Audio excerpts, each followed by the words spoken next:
Ardor, urgência para urinar, são sintomas muito desconfortáveis, não é não? Mas você já imaginou ter esses sintomas repetidas vezes? É a chamada infecção urinária de repetição ou infecção urinária recorrente.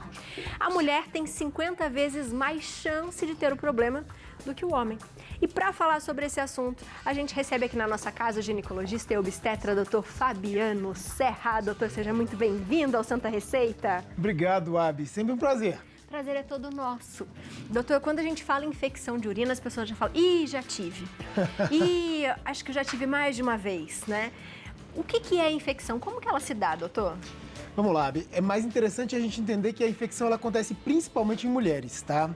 A mulher ela tem a uretra, que é um pouquinho mais curta que a uretra do homem. O homem tem o pênis, né? Então a uretra ela é comprida e alongada.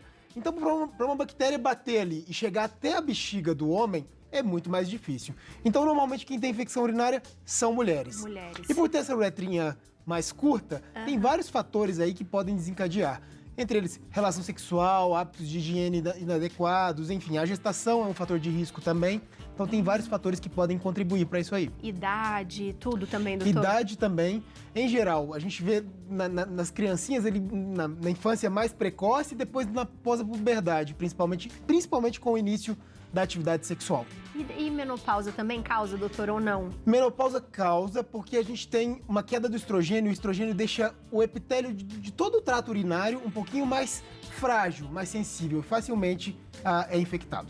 Doutor, quais os tipos? Existem tipos de infecção urinária? Existem. Acho que é bacana mostrar um vídeo que tem aí na tela. Porque para entender ali, ó, se a gente... Será que eu levanto? Pode, Acho que pode dá, levantar, né? Doutor. Deixa o vídeo parado, pessoal. Vamos lá. Ó, então, só para entender, essa parte de cá, a gente vê todo o trato urinário de uma pessoa, homens e mulheres, tá?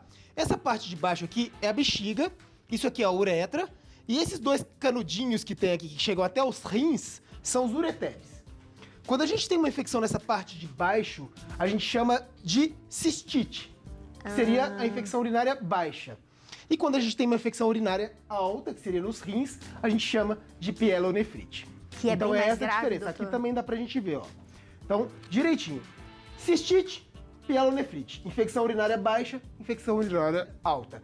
Casos bem mais graves quando acometem um rim. Quando acomete somente a bexiga, casos leves e tranquilos de serem tratados. Qual que é a diferença das duas, doutor? Pode, por favor. Vamos lá. A diferença, Abi, é que você imagina, para a bactéria subir até os rins, isso demanda um processo. Então, em geral, é uma pessoa que já tem uma infecção urinária baixa, que ao longo do tempo essa bactéria vai ascendendo, vai subindo até chegar nos rins, né? E geralmente quando a gente tem um quadro de pielonefrite, é indicação de internação. Porque é muito grave. É grave. É grave, porque da pielonefrite para fazer um quadro de septicemia, que seria uma bactéria, que a bactéria vai para o sangue, cause uma infecção generalizada, é um pulo, é rápido. Então a gente tem que cuidar bastante desses casos. Quais são os sintomas, doutor? Vamos lá. São coisas diferentes. Tá. Os sintomas da infecção urinária baixa, que seria cistite, é aquela disúria, polaciúria. O que é isso? Disúria é ardor para fazer xixi. Polaciúria é quando vai ao banheiro várias vezes, né? E as mulheres sabem muito bem do que eu tô falando. E às vezes faz um pouquinho de xixi, não sai tudo, tem uma sensação de que ainda tem coisa para fazer, não sai por nada. Isso é a infecção urinária baixa.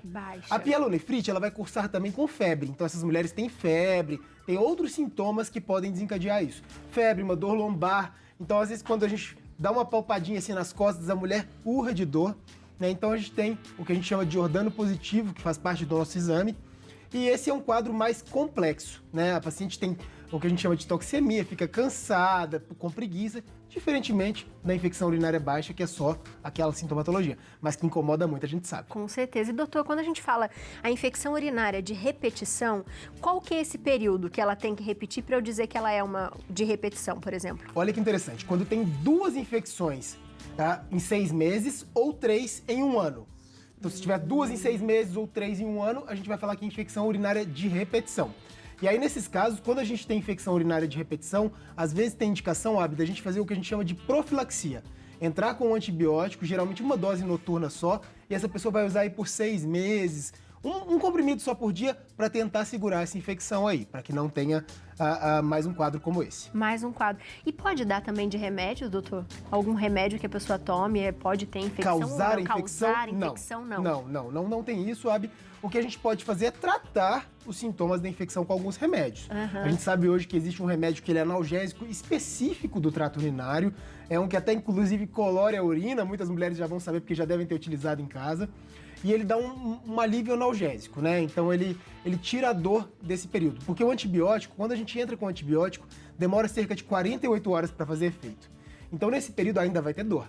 E pra gente amenizar essa dor, a gente tem outros tratamentos. Boa. Tem perguntinha do WhatsApp, Vamos é isso, lá. Léo? Temos pergunta do WhatsApp.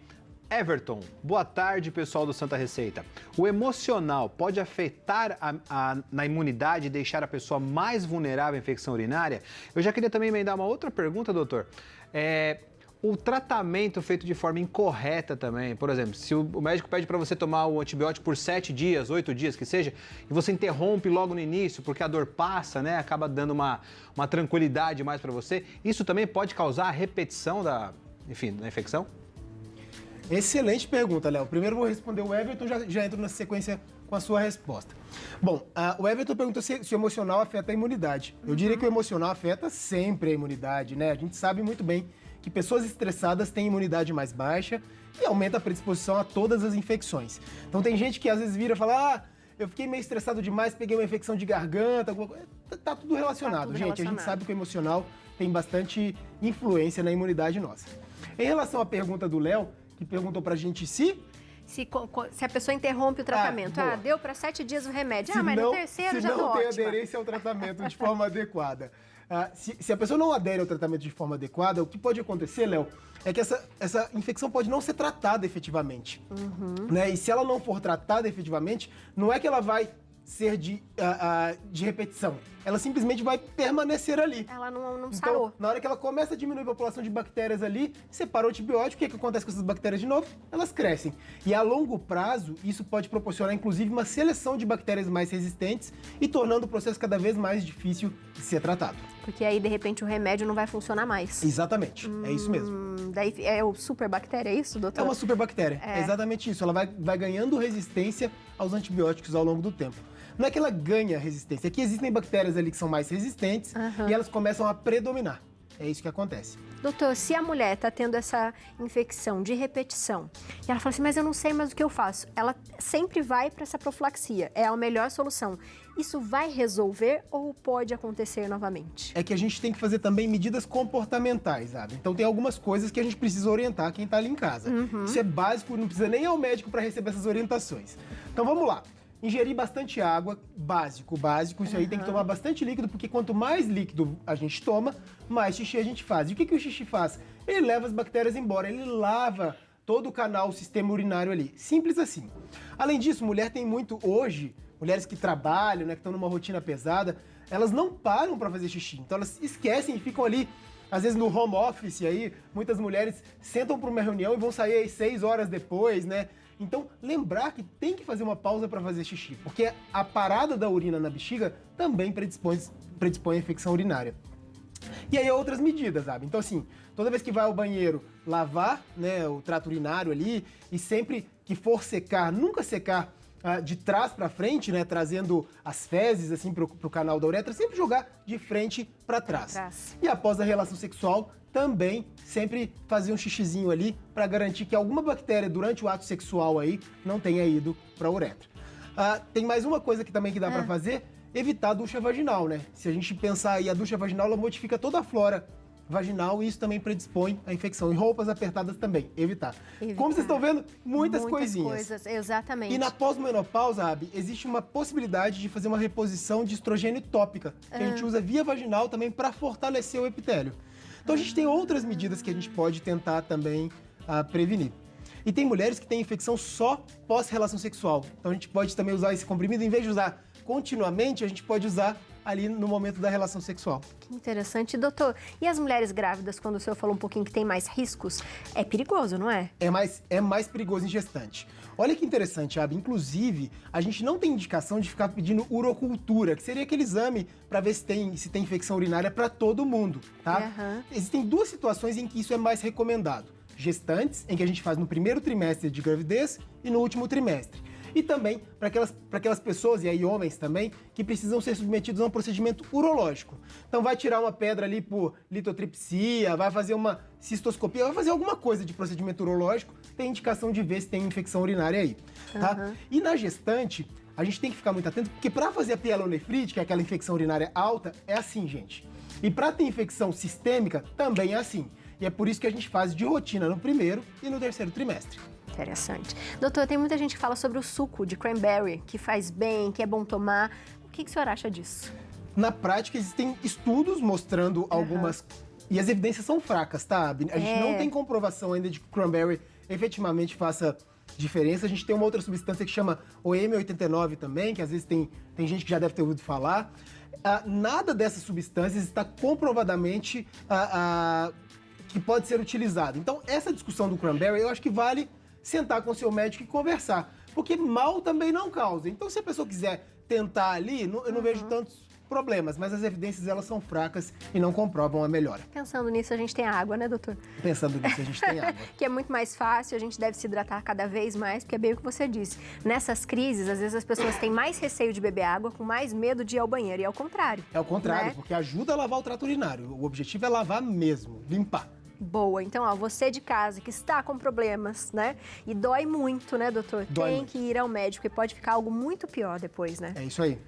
E tem tratamento antibiótico, demora 48 horas para fazer efeito, então quanto mais tempo você demora para procurar ajuda, mais vai demorar.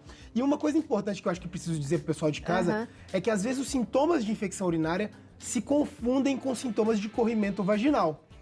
Então tem alguns corrimentos que irritam ali a uretra, que podem dar uma sensação de ardor para fazer xixi, mas que na verdade tem muito mais a ver com a vagina do que uma infecção urinária. Então a primeira coisa que a gente tem que fazer é avaliar realmente se tem algum corrimento. Se não tiver corrimento, aí a gente vai pensar em infecção urinária. Inclusive hoje, Abby, é interessante porque se a mulher tiver uma queixa muito típica de infecção urinária e não tiver corrimento vaginal, a gente não tem indicação mais de coletar o exame. A gente já inicia o tratamento de imediato. Nossa, que interessante. Veio uma outra pergunta na minha cabeça agora, que eu tinha visto, ouvido e falei assim, nossa, é interessante. Que pode ter alguma coisa com câncer ou não tem nada a ver, doutor? É mito ou verdade? É mito, é completamente mito. O que a gente sabe é que pessoas que têm infecções urinárias de repetição, se houver uma suspeita de alguma outra lesão, então pode ter pedra nos rins, pedra na bexiga, pode ter alguma obstrução do sistema urinário completo, ou pode ter até um câncer, né? Então a gente, em algumas situações, a gente pensa nessas possibilidades e faz uma investigação adicional. Mas isso é a minoria dos casos, viu, gente? Então fiquem tranquilos que infecção urinária, na maioria das vezes, é algo tratável e não tem nada a ver com outra coisa grave. Muito bom, doutor. Muito obrigado. Seja sempre bem-vindo à nossa casa, viu? Obrigado, Abby. Sempre um prazer estar aqui com vocês. E é muito legal a gente falar sobre esses assuntos, doutor, porque parece algo tão simples, mas que todo mundo tem dúvida e todo mundo já passou por isso alguma vez, né? É isso mesmo, Abby. E como é muito frequente, é algo que ajuda muita gente que está ali em casa. Com certeza. Você de casa ficou com alguma dúvida? É fácil, é só entrar em contato com o doutor. O Instagram é @doutordrfabianoserra, YouTube Dr. Fabiano Elisei Serra e o site também drfabianoserra.com.br. Um beijo, obrigada, ótima Obrigado, semana. Abby. Boa Ótimo semana. início de mês para todos Obrigado. nós. Obrigado, pessoal do Santa Receita.